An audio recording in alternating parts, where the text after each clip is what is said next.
मेरे रोशनी सिंह के साथ और आइए देखते हैं दिन भर की गतिविधियां एक नजर में।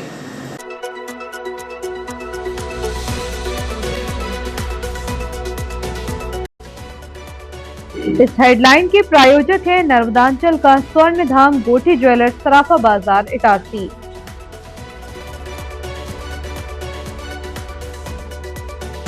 स्मृतियों में जीवित रहेंगे सबके प्रिय भाऊ, नम आंखों से नगर ने दी श्रद्धांजलि। रेलवे क्रिकेट टूर्नामेंट में अधिकारियों और कर्मचारियों ने मैदान पर दिखाया दमखम।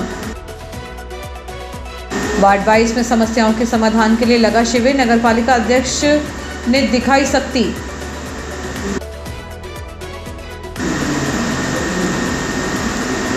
दूषित जल और मनरेगा के मुद्दे पर कांग्रेस का मौन उपवास। सियासी पारा गर्म, सीएम के रोड शो से पहले कांग्रेसियों की घेराबंदी, काले झंडे दिखाने की रणनीति नाकाम। जीआरपी ने ट्रेनों में चोरी करने वाले अंतर्राज्यीय गिरोह के 2 सदस्यों से 5,46,000 का माल बरामद किया। और अब बढ़ते हैं आगे। कुछ लोगों के लिए जहां वे मार्गदर्शक धर्मू भैया थे, तो अधिकांश के लिए वे आत्मीयता की प्रतिमूर्ति भाव थे। शाम को फ्रेंड्स स्कूल के मैदान में 16 जनवरी को जब हजारों की संख्या में जनसैलाब उमड़ा, तो हर आंख नम थी और हर दिल में अपने प्रिय नेता व मित्र को खोने का गहरा खालीपन था। मौका था नगर के लाडले धर्मदास मेहानी की भावभीनी श्रद्धांजलि सभा का। शाम 4:15 बजे से ही मैदान पर लोगों का तांता लगना शुरू हो गया था। मंच के केंद्र में भाव की एक विशाल मुस्कुराती हुई तस्वीर लगी थी। उनकी चिर परिचित मुस्कान को देखकर वहां मौजूद किसी भी व्यक्ति को यह एहसास ही नहीं हो रहा था कि वे इस नश्वर संसार को त्याग कर ईश्वर की शरण में जा चुके हैं। उनकी जीवंत छवि अपनों को सांत्वना दे रही थी।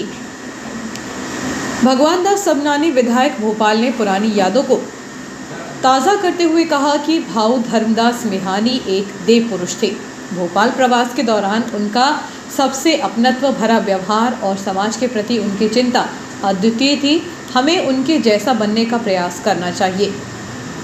मौका था श्रद्धांजलि सभा में उपस्थित जनों ने भाऊ के व्यक्तित्व के विभिन्न पहलुओं को याद किया। पूर्व विधानसभा अध्यक्ष एवं विधायक डॉक्टर शीतल शरण शर्मा ने पहुंचकर भाऊ को पुष्पांजलि अर्पित की और समाज सेवा के क्षेत्र में उनके योगदान को याद किया। उन्हें समाज का एक अच्छा हित चिंतक, जनहितैषी बताया। राज्यसभा सदस्य श्रीमती माया नारोलिया ने कहा कि एक सच्चे समाज सेवी की पहचान यही है कि उनको श्रद्धांजलि अर्पित करने, अपने मन के भाव प्रकट करने बड़ी संख्या में लोग यहाँ एकत्र हुए हैं। नगरपालिका परिषद के अध्यक्ष पंकज चौरे ने कहा कि विपक्ष में रहते हुए धर्मदास मेहानी ने अच्छे और जनहित के मुद्दों पर हमेशा सहयोग दिया है। वे अपने वार्ड के विकास के लिए व्यापारिक हितों के लिए हमेशा आवाज़ उठाते रहें। एक सच्चा जनसेवक हमेशा के लिए हमसे बिछुड़ गया है। परिषद में उनकी कमी हमेशा खलेगी। पीयूष शर्मा अध्यक्ष मध्य प्रदेश तैराकी संघ ने भाव की निस्वार्थ सेवा भाव पर प्रकाश डालते हुए कहा कि वे भले ही एक वार्ड के पार्षद थे, लेकिन उनकी चिंता पूरे शहर और समाज के लिए रहती थी। हर छोटे बड़े व्यक्ति के सुख दुख में खड़े रहना उनकी दिनचर्या का हिस्सा था। प्रमोद पगारी अध्यक्ष पत्रकार संघ ने मेहानी परिवार से भावुक अपील करते हुए कहा कि धर्मदास जी की स्मृति को चिरस्थायी बनाने के लिए शहर में कोई स्थायी सेवा कार्य अवश्य शुरू किया जाए। कार्यक्रम का संचालन राहुल चैलानी ने किया, जिन्होंने सिंधी समाज गुरुद्वारा ट्रस्ट सागर से आए शोक संदेश का वाचन किया। इस दौरान राज्यसभा सदस्य श्रीमती माया नारोलिया, भाजपा नगर मंडल अध्यक्ष राहुल चौरे, अधिवक्ता रमेश साहू, होशंगाबाद ग्वालटोली सिंधी पंचायत अध्यक्ष राम नवलानी, कृष्ण पूजा पूरी पंचायत होशंगाबाद अध्यक्ष अशोक वाधवानी, जूलर सेवा समिति के संरक्षक गोपाल सिद्धवानी, भारतीय सिंधु विकास समिति के संरक्षक मनोहर सुंदरानी, पूज्य सिंधी पंचायत के संरक्षक मोहनलाल चैलानी, वरिष्ठ पत्रकार राजू जमनानी, व्यापार महासंघ अध्यक्ष होशंगाबाद राजकुमार खंडेलवाल सहित पूज्य पंचायत सिंधी समाज के पदाधिकारियों एवं गणमान्य नागरिकों ने भी भाऊ के सामाजिक योगदान को याद कर उन्हें श्रद्धा सुमन अर्पित किए। श्रद्धांजलि सभा में उमड़ी यह भीड़ इस बात की प्रमाण थी कि धर्मदास मेहानी ने अपने जीवन में पद और प्रतिष्ठा से कहीं अधिक लोगों का प्यार और विश्वास कमाया था। बोलो श्री राम,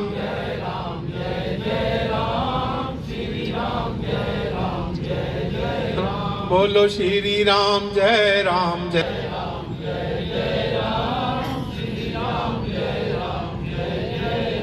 हो श्री राम, जय राम, जय जय राम, श्री राम, जय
शोकाकुल मित्रों, मेहानी परिवार, हम सब आज दुख की घड़ी पर यहाँ एकत्रित हैं। ये सत्य है कि जो पृथ्वी पर आया है उसको अपनी यात्रा पूरी करके जाना ही होता है, लेकिन अकस्मात किसी का यूं चले जाना भी दुख देता है। किसी शायर ने दो शब्द कहे, दो लाइनें लिखी हैं, मौत उसकी जिसका जमाना करे अफसोस, मौत उसकी जिसका जमाना करे अफसोस। यूं तो दुनिया में लोग आते ही मरने के लिए, क्या किया हमने इसका मूल्यांकन मैं कहता हूँ ये आज के दिन का ये उपस्थिति ये बताती है कि धर्मदास मेहानी जी लोगों के साथ कितने मिले घुले थे कि लोग उनको अपने बीच में न पा करके किस तरह से दुखी हैं। मैं विचारों को सुन रहा था और मेरा भी संबंध, मैं सार्वजनिक जीवन में लंबे समय से काम कर रहा हूं, तो मेरा यहाँ इटारसी भी आना होता है और इटारसी वालों का भोपाल भी आकर के मेरे से मिलना होता है। धर्मदास जी जब भी आए तो समाज की ही किसी समस्या के लिए उन्होंने बात की, कभी उन्होंने निजी कोई बात कही ही नहीं। जब भी बात कही समाज के लिए बात कही, कभी व्यापारियों के संबंध में बात कही। और मैं जब भी यहाँ आया तो कुछ लोगों में एक सुनिश्चित उपस्थिति होती थी धर्मदास मेहानी जी की, और उनका स्नेह, उनका बंधुत्व भाव सदैव। भोपाल आते थे मेरे जन्मदिन पर पूरी टोली के साथ, तो हम कहते थे भाऊ आप काहे के लिए? नहीं, मुझे भी लगता है कि मुझे आना चाहिए आपको बधाई देने के लिए। अब मुझे लगता है कि अगले वर्ष एक कमी तो निश्चित रूप से खलेगी कि जब धर्मदास मेहानी जी नहीं होंगे।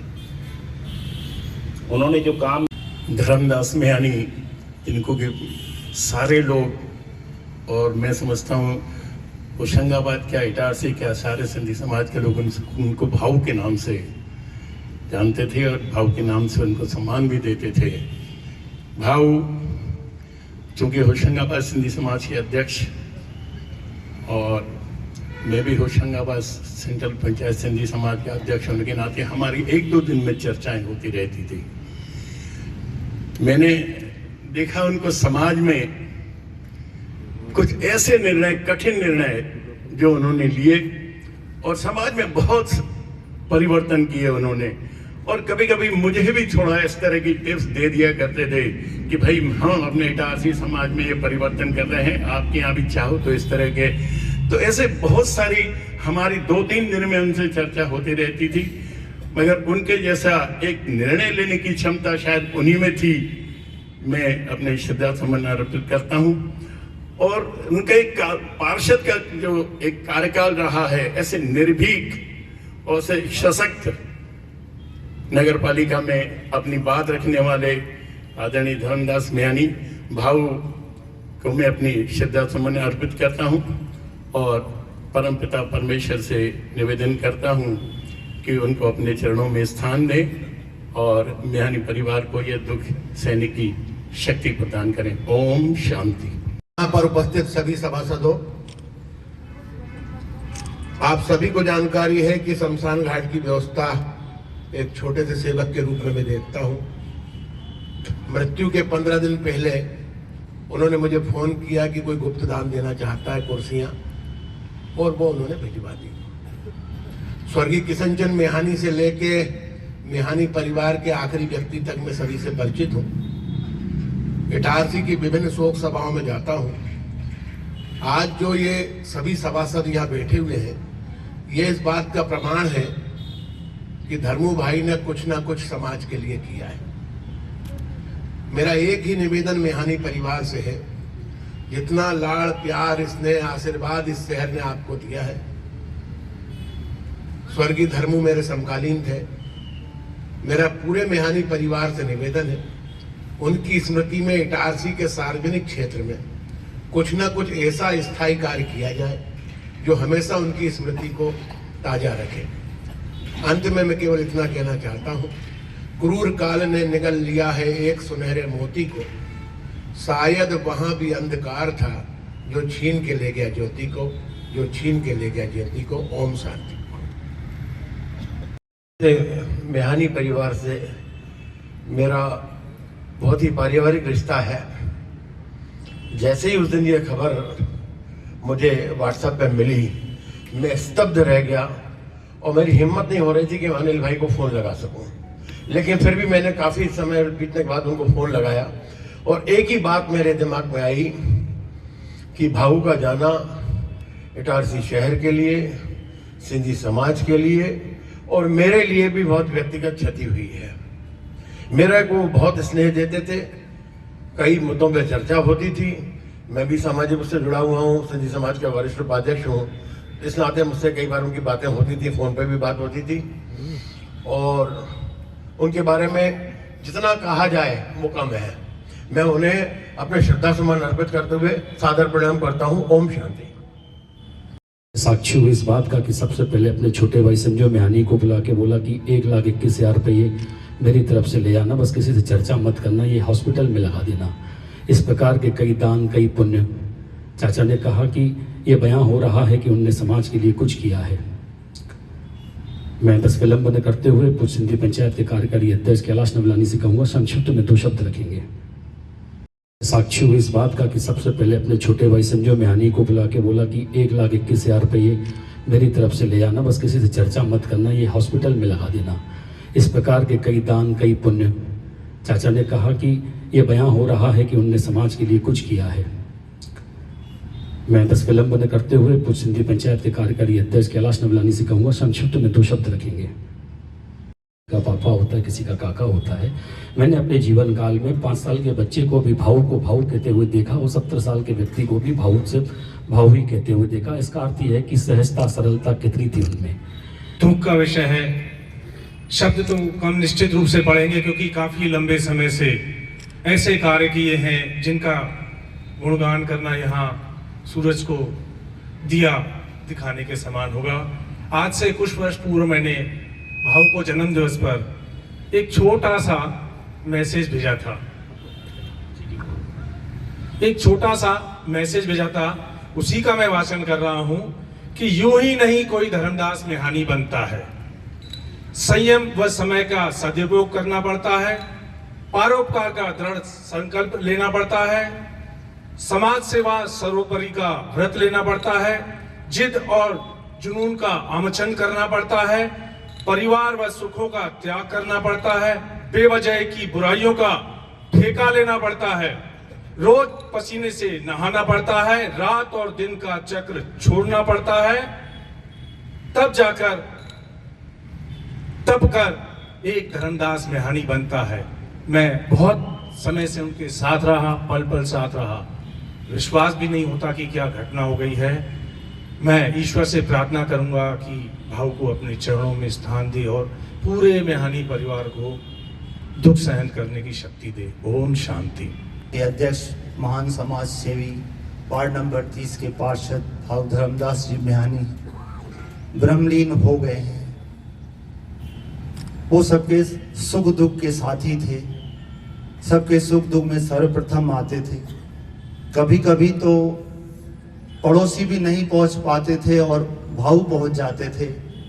एक अदृश्य भरोसा था, एक गारंटी थी कि भाऊ अगर आ गए हैं तो काम हो जाएगा, समस्या हल हो जाएगी।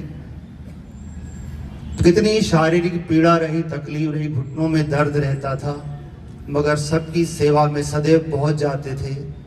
जैसे ही मालूम पड़ता था तुरंत उपस्थित हो जाते थे। मुझे 30 वर्ष उनके साथ पूज्य सिंधी पंचायत की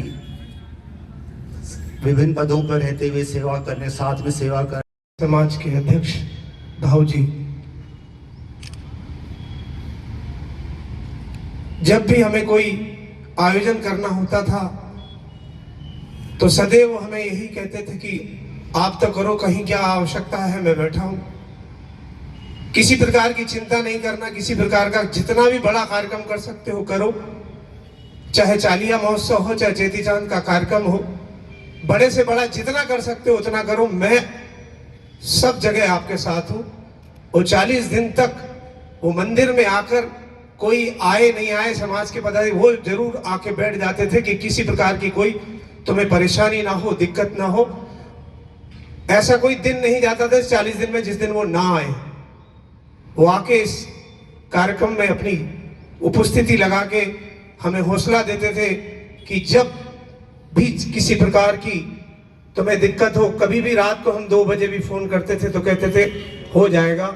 ऐसे हमारे भाऊ श्री धर्मदास जी मेहनी को शत से नमन वंदन। अब ओम शांति।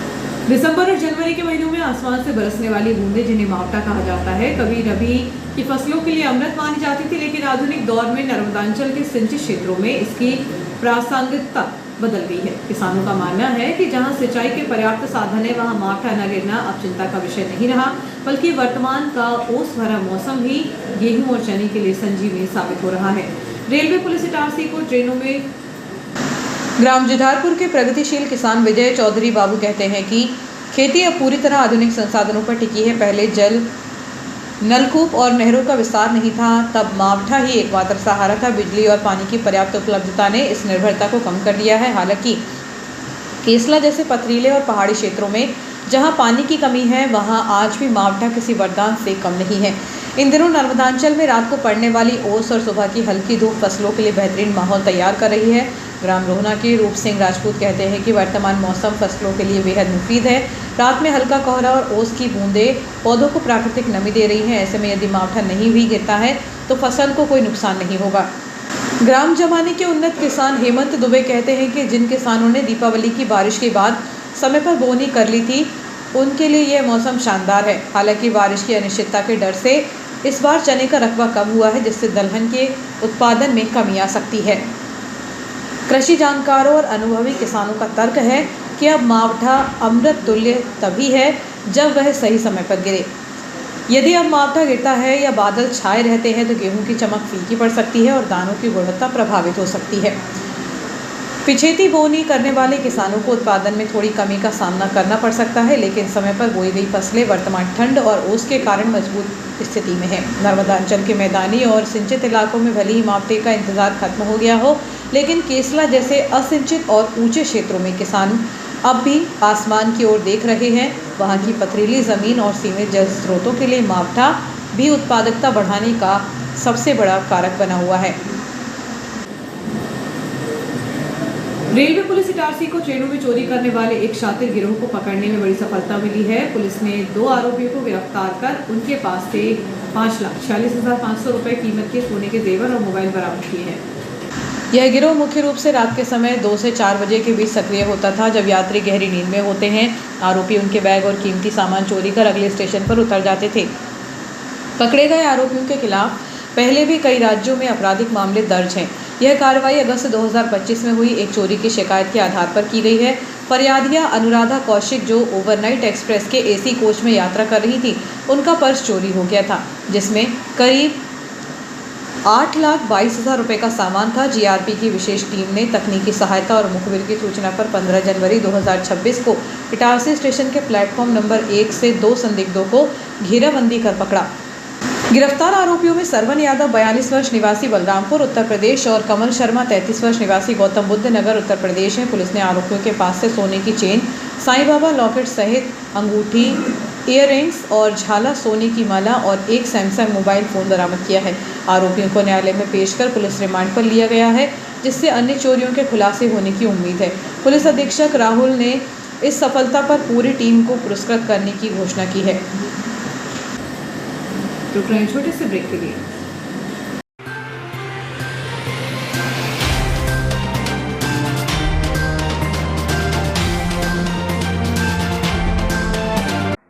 हर गहना नहीं होता बस एक आभूषण, कभी बनता है परंपरा तो कभी बनता है प्यार की पहचान।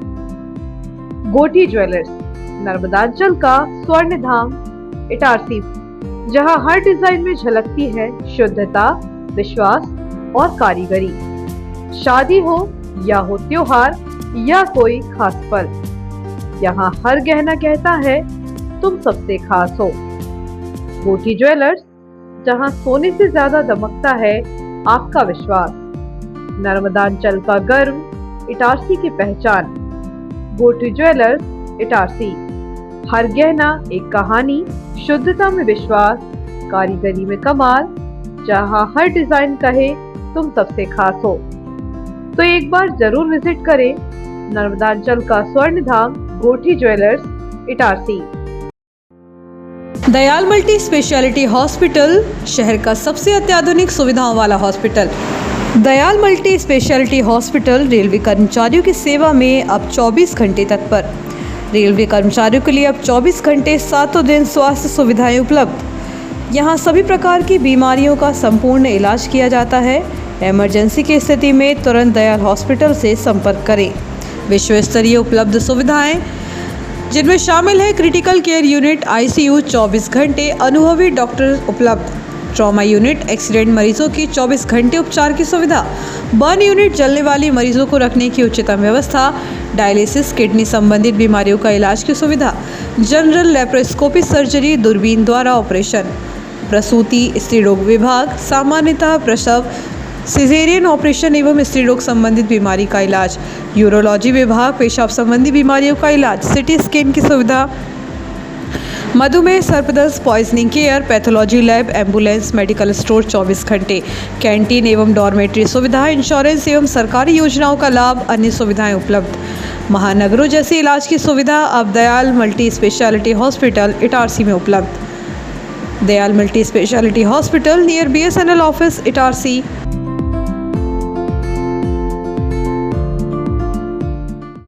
राघव बोरवेल एंड मशीनरी, एक प्रतिष्ठित कंपनी जो घर और खेतों में बोरिंग के लिए सेवाएं करती है प्रदान। हमारी अनुभवी टीम और आधुनिक मशीनरी के साथ हम आपको उच्च गुणवत्ता वाली बोरिंग सेवाएं करते हैं प्रदान। हमारी सेवाएं घर और खेतों में बोरिंग, रोटरी और DTH मशीनों का उपयोग, कैमरे से बोर की जांच, 1000 फीट तक बोरिंग की सुविधा, बोरिंग स्थान से 300 फीट दूर मशीन रखकर भी बोरिंग, बिना छत या दीवार तोड़े घर से 300 फीट दूर मशीन रखकर घर में बोरिंग, सभी प्रकार के केसिंग पाइप उपलब्ध, सभी प्रकार के मोटर पंप उपलब्ध, एयर प्रेशर एवं पानी से बोर सफाई की जाती है, फंसी मोटर निकाली जाती है। तो यदि आपको बोरिंग सेवाओं की है आवश्यकता तो एक बार ज़रूर करें संपर्क। हमारी अनुभवी टीम आपकी सहायता के लिए हमेशा तैयार। संचालक यशवंत माझी। तो हमारा पता याद रखें, Nakshatram complex, shop number 1, Sai fortune colony, gate number 2 के सामने, मोतिया रोड, सोना सावरी, इटारसी। हमारा फ़ोन नंबर है 9669044550 76173149777।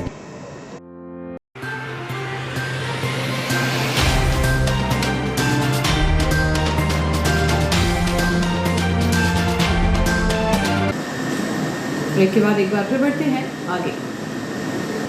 मकर संक्रांति के पावन पर्व पर केसला क्षेत्र में सेवा और सौहार्द का संगम देखने को मिला। कल्पेश्वर धाम विपिन 11 मित्र मंडल ने अपनी परंपरा को जारी रखते हुए लगातार 6वें वर्ष में खिचड़ी वितरण कार्यक्रम का आयोजन किया। भोपाल के सरस्वती संगीत महाविद्यालय द्वारा आयोजित प्रतिभा प्रोत्साहन महोत्सव में इटारसी की वंशिका डांस अकेडमी के विद्यार्थियों ने अपनी कला का लोहा मनवाया। शास्त्रीय, अर्धशास्त्रीय और लोक नृत्य प्रतियोगिताओं में शानदार प्रदर्शन करते हुए एकेडमी के बच्चों ने कुल 14 ट्रॉफियां अपने नाम की हैं। प्रतियोगिता में बच्चों ने अपनी बहुमुखी प्रतिभा का प्रदर्शन करते हुए विभिन्न श्रेणियों में पुरस्कार जीते। बच्चों ने कथक और भरतनाट्यम में सामूहिक प्रस्तुति दी। इप्सिता चौधरी ने शुद्ध शास्त्रीय भरतनाट्यम से सबका मन मोह लिया। वहीं अवधि तिवारी ने उपशास्त्रीय भरतनाट्यम में शानदार प्रदर्शन किया। तरु जैन ने लोक नृत्य में अपनी छाप छोड़ी, जबकि नव्या जैन और रिधिमा तिवारी ने उपशास्त्रीय कथक नृत्य की बेहतरीन प्रस्तुति दी। बच्चों की सफलता के साथ साथ अकेडमी की नृत्य गुरु श्रीमती श्रद्धा अग्रवाल को भी उनकी विशिष्ट सेवाओं के लिए शॉल और श्रीफल देकर सम्मानित किया गया। अकेडमी को भी विशेष ट्रॉफी से नवाजा गया। अकेडमी की निर्देशक श्रद्धा अग्रवाल ने बच्चों की मेहनत की सराहना करते हुए उनके उज्जवल भविष्य की कामना की है। इटारसी के बच्चों की इस बड़ी उपलब्धि पर शहर में खुशी का माहौल है और उन्हें लगातार बधाइयाँ मिल रही हैं।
मध्य प्रदेश के मुख्यमंत्री डॉक्टर मोहन यादव के शुक्रवार को माखन नगर आगमन से पहले क्षेत्र में भारी राजनीतिक गहमा गहमी देखी गई। मुख्यमंत्री के रोड शो में काले झंडे दिखाकर विरोध दर्ज कराने की तैयारी कर रहे कांग्रेस और युवा कांग्रेस के दिग्गज नेताओं को पुलिस ने मुस्तैदी दिखाते हुए रास्ते में ही रोककर हिरासत में ले लिया।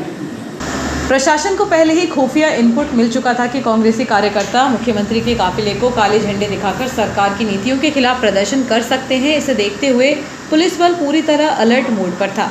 जैसे ही कार्यकर्ताओं का जत्था माखन नगर की ओर बढ़ा, इटारसी पुलिस ने धोखेड़ा सड़क स्थित 4 लेन के पास मोर्चा संभाल लिया। पुलिस ने घेराबंदी कर प्रदर्शनकारियों को बीच रास्ते में ही रोक लिया। इस दौरान कार्यकर्ताओं और पुलिस के बीच तीखी नोकझोंक भी हुई, जिसके बाद पुलिस ने एहतियातन उन्हें वाहनों में बिठाकर थाने भेज दिया। हिरासत में लिए गए नेताओं में कांग्रेस और युवा कांग्रेस के शम्मी जायसवाल, प्रदेश महासचिव सौम्य दुबे, युवा कांग्रेस विधानसभा अध्यक्ष गौरव चौधरी, युवा कांग्रेस जिला उपाध्यक्ष गोल्डी वैस, पूर्व युवा कांग्रेस विधानसभा अध्यक्ष शामिल रहे। हिरासत में लिए गए युवा नेताओं ने सरकार और प्रशासन पर कड़ा प्रहार किया। शम्मी जायसवाल और सौम्य दुबे ने कहा, हम लोकतांत्रिक तरीके से सरकार की जन विरोधी नीतियों के खिलाफ शांतिपूर्ण विरोध करना चाहते थे, लेकिन प्रशासन ने पुलिस के दम पर हमारी आवाज़ को दबाने का काम किया है। विरोध करना हमारा संवैधानिक अधिकार है, जिससे हमें वंचित रखा गया। मुख्यमंत्री के कार्यक्रम को देखते हुए प्रशासन ने माखन नगर से लेकर इटारसी तक सुरक्षा के पुख्ता इंतजाम किए थे। प्रदेश कांग्रेस कमेटी के आह्वान पर 17 जनवरी को जिला मुख्यालय पर कांग्रेस द्वारा एक दिवसीय धरने एवं उपवास का आयोजन किया जा रहा है। जिला कांग्रेस अध्यक्ष शिवाकांत गुड्डन पांडे के नेतृत्व में यह प्रदर्शन जिला चिकित्सालय के सामने स्थित महात्मा गांधी प्रतिमा के समक्ष सुबह 11 बजे से शाम 4 बजे तक चलेगा। जिला कांग्रेस प्रवक्ता अनिल रैकवार ने विज्ञप्ति जारी कर बताया कि यह उपवास मुख्य रूप से 2 बड़े मुद्दों को लेकर है।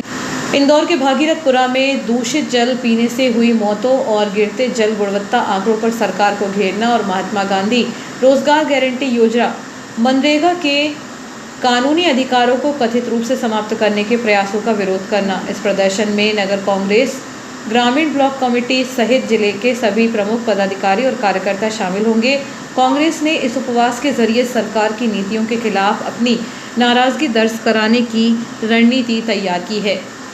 मध्य प्रदेश के इंदौर में भागीरथपुरा में जो 25-26 मौतें हुई हैं दूषित जल प्रदाय होने से, और उसमें जैसा पेपरों में आया है और रिपोर्टें भी आई हैं कि वो मलमूत्र युक्त पानी था, तो मतलब मध्य प्रदेश सरकार, मोहन यादव जी की सरकार फेल हो चुकी है। और जब वो आम जनता को शुद्ध पेयजल उपलब्ध नहीं करवा पा रही है, तो ऐसी सरकार को मध्य प्रदेश में शासन करने का किसी प्रकार का कोई हक नहीं है। और इसी के तारतम्य में हमारे प्रदेश अध्यक्ष जी के नेतृत्व में वहाँ लगातार आंदोलन हो रहे हैं, वो आवाज़ भी उठा रहे हैं। तो जीतू पटवारी जी जितनी वहाँ तेज़ी से कार्य हो सकते थे वो करवा रहे हैं। और इसी मामले को लेकर हमारे राष्ट्रीय नेता आदरणीय श्री राहुल गांधी जी भी 17 तारीख को वहाँ पधार रहे हैं, और वो उन लोगों से मिलेंगे जो जिनका परिवार वाले इस दूषित पेयजल से जिनको क्षति हुई है। तो मैं मध्य प्रदेश कांग्रेस की तरफ से और जिला कांग्रेस की तरफ से मोहन यादव जी से मांग करता हूं कि वो तुरंत महापौर और प्रभारी मंत्री को वहां, और जो कैलाश विजयवर्गीय जी हैं उनको तत्काल मंत्रिमंडल से हटाएं।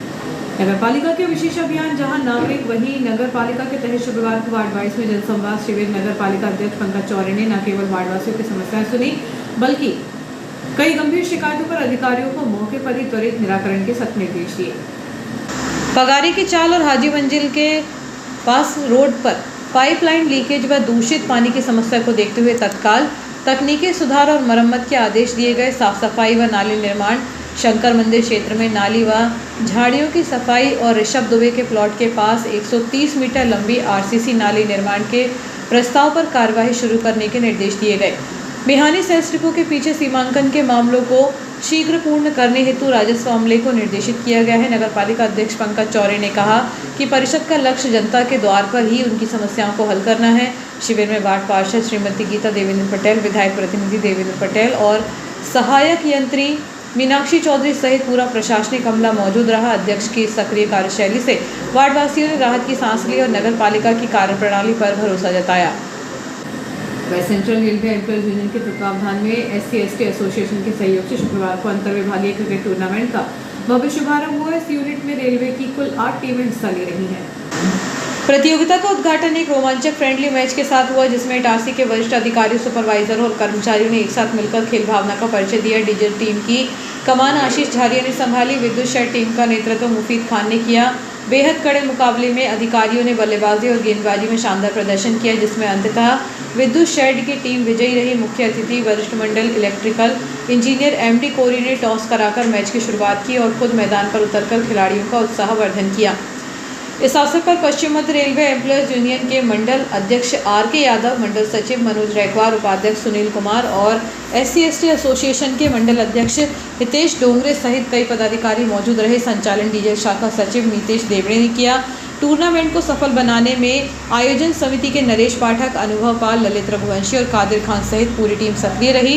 रेलवे के इस आयोजन का उद्देश्य कर्मचारियों के बीच कार्य के तनाव को कम करना और आपसी बंधुत्व को बढ़ावा देना है। नर्मदापुरम जिले के आदिवासी विकासखंड केसला में शुक्रवार को जल, जंगल और जमीन के हक की गूंज सुनाई दी। 2 दर्जन से अधिक गाँव के आदिवासियों, किसानों और मजदूरों ने प्रदेश व केंद्र सरकार की नीतियों और वन विभाग की कथित मनमानी के खिलाफ सड़कों पर उतरकर तीखा विरोध प्रदर्शन किया। आंदोलनकारियों ने स्पष्ट चेतावनी दी है कि यदि 7 दिनों के भीतर उनकी मांगों पर ठोस कार्रवाई नहीं हुई तो आंदोलन को और उग्र किया जाएगा। और आइए देखते हैं दिन भर की गतिविधियां एक बार फिर।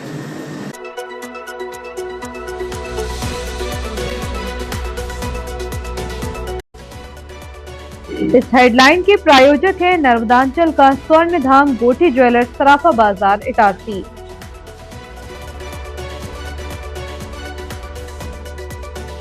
स्मृतियों में जीवित रहेंगे सबके प्रिय भाऊ, नम आंखों से नगर ने दी श्रद्धांजलि। रेलवे क्रिकेट टूर्नामेंट में अधिकारियों और कर्मचारियों ने मैदान पर दिखाया दमखम। वार्ड 22 में समस्याओं के समाधान के लिए लगा शिविर, नगरपालिका अध्यक्ष ने दिखाई शक्ति।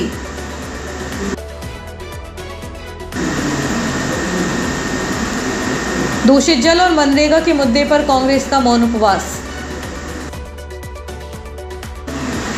सियासी पारा गर्म, CM के रोड शो से पहले कांग्रेसियों की घेराबंदी, काले झंडे दिखाने की रणनीति नाकाम। GRP ने ट्रेनों में चोरी करने वाले अंतर्राज्यीय गिरोह के 2 सदस्यों से 5,46,000 का माल बरामद किया। फिलहाल के लिए इतना ही, आगे दीजिए, नमस्कार।